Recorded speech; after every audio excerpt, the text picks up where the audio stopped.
వర్ధిల్లాలి భారత రాజ్యాంగం, వర్ధిల్లాలి భారత రాజ్యాంగం.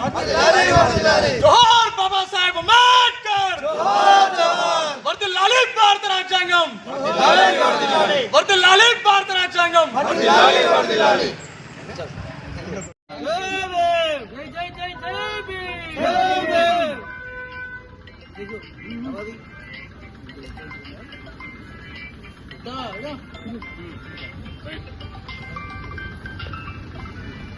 అందరికీ జై భీమ్. భారత రాజ్యాంగ దినోత్సవ శుభాకాంక్షలు తెలియజేస్తున్నాను. మనకు 1949 నవంబర్ 26న భారత రాజ్యాంగం అనేది ఆమోదించబడింది.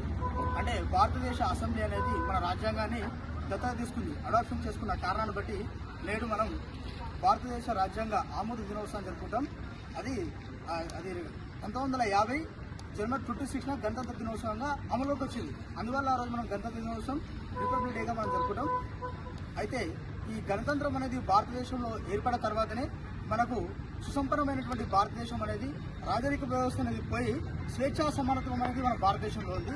అసలు కాన్స్టిట్యూషన్ యొక్క సిద్ధాంతం ఏంటంటే మనిషిని మనిషిగా చూడాలన్న ఉద్దేశం చేత బాబాసాహెబ్ అంబేద్కర్ ప్రతి ఒక్క మనిషికి ఓటు హక్కును కల్పించి ఈ దేశంలో ప్రతి ఒక్కరికి సమానమైనటువంటి హక్కును, ఒక ధనవంతులైన వ్యక్తి ఒక నిరుపేద దగ్గరికి ఓటు అడుగుతుందంటే దానికి కారణమే బాబాసాహెబ్ అంబేద్కర్.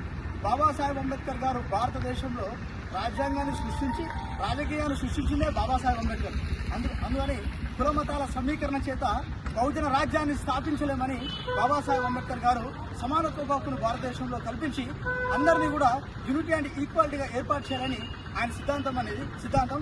అందువల్ల భారతదేశం అనేది నేడు సమానత్వంలో మనిషికి ప్రేమ ఈ యొక్క తారతమ్యం అనేది లేకుండా కుల మతాలు అనే సమీకరణలు భారతదేశంలో ఉండదని కాన్స్టిట్యూషన్ ఏర్పాటు చేసినటువంటి గొప్ప వ్యక్తి బాబాసాహెబ్ అంబేద్కర్ గారు. అయితే 2015లో అక్టోబర్ 11న కేంద్ర ప్రభుత్వం అనేది ఒక గెజెట్ నోటిఫికేషన్ అనేది ఇచ్చింది.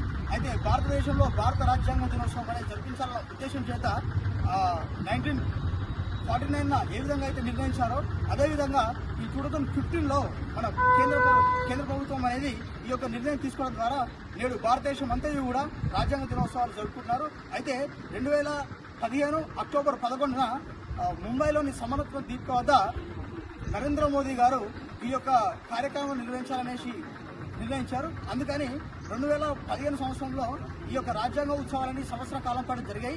అందుకనేసి ఈ యొక్క కార్యక్రమం అంతా నేడు భారతదేశం అంతా జరుగుతుంది.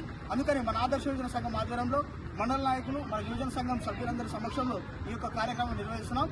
మీరందరూ కూడా ఈ కార్యక్రమాన్ని సహకరించినందుకు ధన్యవాదాలు తెలియజేస్తూ ముగిస్తున్నాను. జై భీమ్, వర్ధిల్లాలి భారత రాజ్యాంగం, వర్ధిల్లాలి భారత రాజ్యాంగం.